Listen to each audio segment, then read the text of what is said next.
At a time when it seems like it's more difficult than ever for Republican and Democrats to come together, one organization is starting from the ground up and working with younger politicians in state legislatures to help bridge that divide. Denver 7's Nicole Brady joins us live this morning. And Nicole, interesting here, why the focus on millennials? Well, millennials are the up-and-coming generation in politics, right? If you think about it, people in their late 20s and 30s, they're really just old enough now to start holding many political offices. They're not the majority in politics yet, but that's changing with every election. In this last election, over 345 millennials were elected to state legislatures across the country, and a smaller but growing number hold national office. For example, Jon Ossoff, now the youngest U.S. senator at 33 years old. The Millennial Action Project is working with state houses, and instead of the Democratic and Republican caucuses in those legislatures, they have the Future Caucus. It brings politicians from different parties together and encourages them to find common ground and craft bipartisan bills.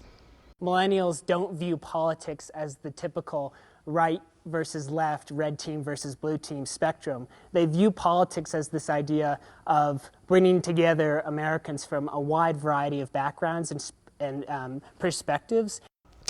Yeah, so the Millennial Action Project thinks those under 45 are less focused on party identity. So I asked one of our own members of our state Senate, 40-year-old Jeff Bridges, one of the older millennials, if that's true. He says it may not be just about age, but it's definitely important to find common ground with the other party.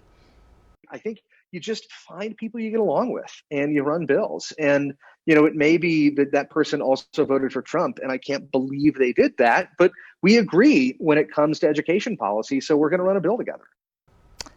Yeah, so you just heard in the story before this, obviously in our legislature there are already issues Republicans and Democrats don't agree on, but it's about bridging that divide. And in Colorado this year, the Millennial Action Project is hoping to work on criminal justice reform issues, a topic they think they can find a lot of common ground on. Molly. We'll see. Thank you, Nicole.